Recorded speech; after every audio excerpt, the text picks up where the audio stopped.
Sino po mga nakahanda at sa kamay? Handa na lumaban?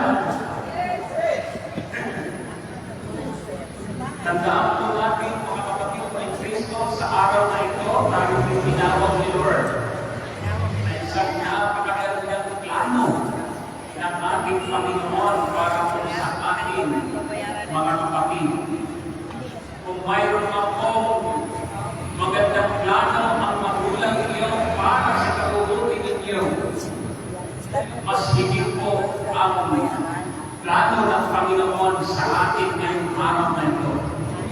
Dahil tayo ay gagawin na tunay na mga disipulo ng ating Panginoon Jesucristo.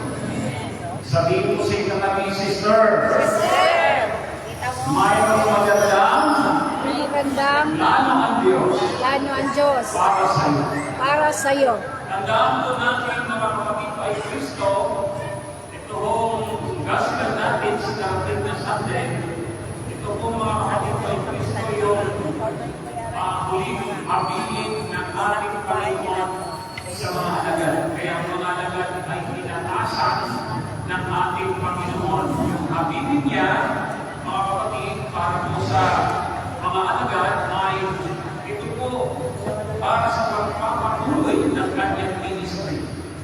Dahil ang ministry na itinatag ng ating Panginoon dito sa mundo ito ay napasulan lamang ng 3 taon at kinakailangan ito'y magtutuloy-tuloy sa pagpapamitan po ng kanyang mga alagad na kanyang mga pinili at tinawag ng ating Panginoon, mga kapatid.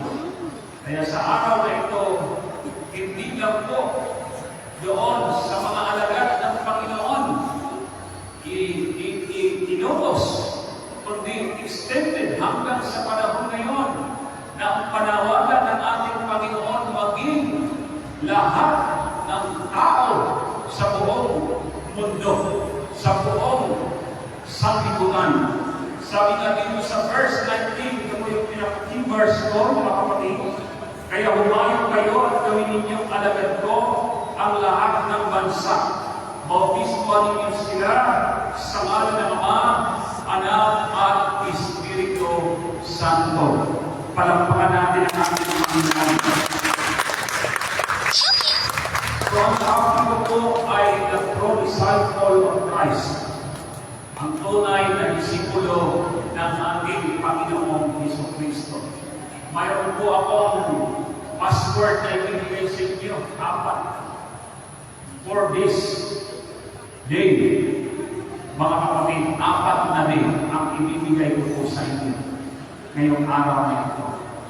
Number 1, sabihin mo si kapatid, number 1. Ang isa sa tunay na disipulo ng ating Panginoon ay ang literal day ay nagre-represent ng duplicate. Sabihin niyo, duplicate. Mga kapatid ko ay Kristo, tandaan po natin ang sabi ng Romans chapter 8 verse 29, sapagkat sa mula-mulabay alam na ng Diyos kung sino ang sa Kanya. Ang mga ito ay itinalaga niya maging tulad ng Kanyang anak at sa gayon naging panganay natin siya. Ano daw pagkasabi ng aklat ng Romans, kapatid? Sapagkat daw sa mulat-mulabay alam na ng Diyos kung sino ang nasa Kanya.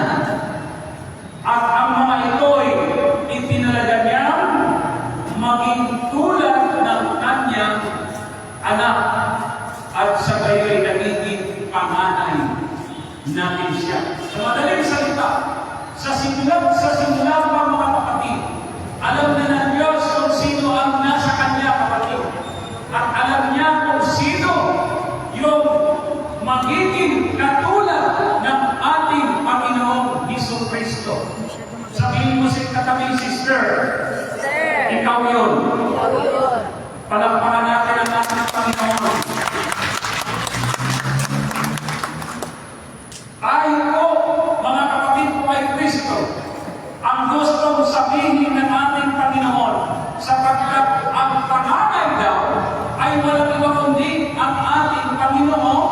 Heso Kristo. Si Jesus Christ ang panganay. Sa madaling salita, tutularan natin ang ating Panginoon.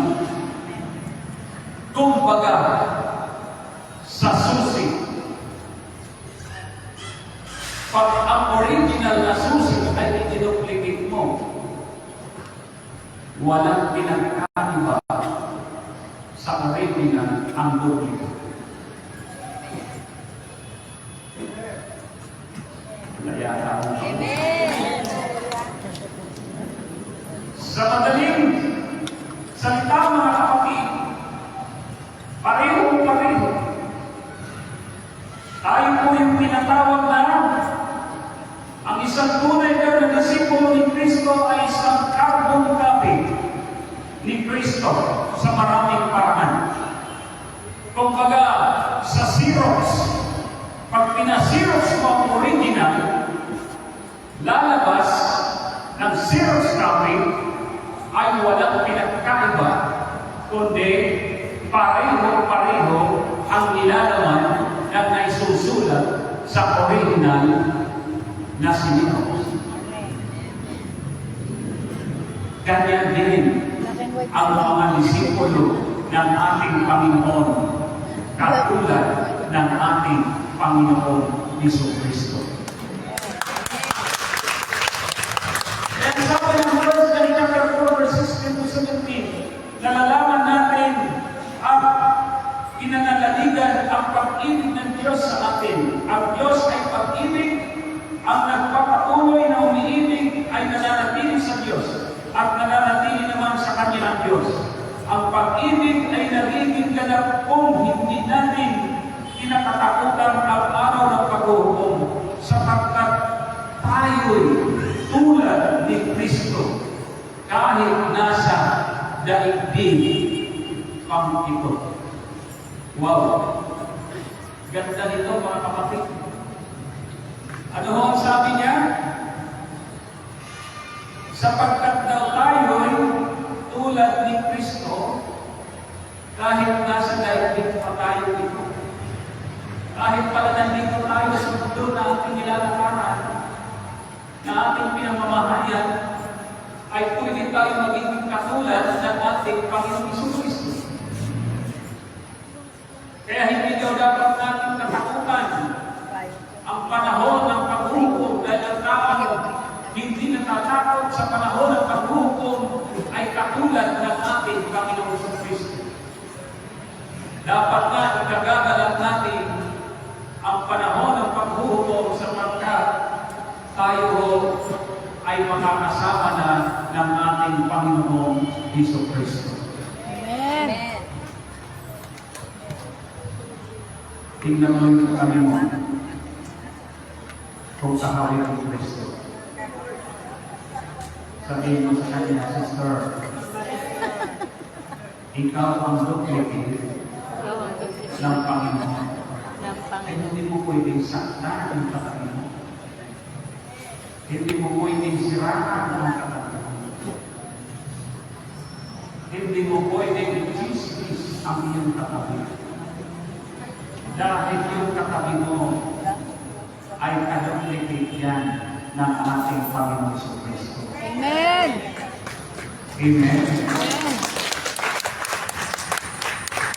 Dapat alam natin yan, mga kapatid kay Kristo. Dahil maliwanag ang sinabi ng ating Panginoon, humayo kayo at gawin niyo alagad ko ang buong bansa. Ibig sabihin lahat ng tao kailangan ay maduplicate katulad ng ating Panginoon sa Kristo. Mga kapatid, mag-multiply tayo, magparami tayo, punuin natin ang kingdom ni Lord ng mga kawangis ng ating Panginoong Hesus Kristo. Nakatulad natin. At ito yung plano ng Diyos. Plano ng Panginoon sa atin.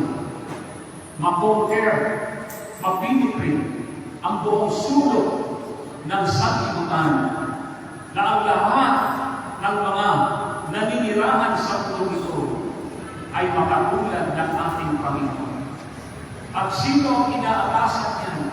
Hindi lang bukod sa mga alagad, kundi hanggang sa panahon natin ngayon, inatasan tayo ng ating Panginoon na tayo ay mag-duplicate din sa ating mga kapwa nating kapatid na ating nakakasama sa trabahoan, sa bahay, sa kapitbahay, kaibigan, kamag-anak, etc.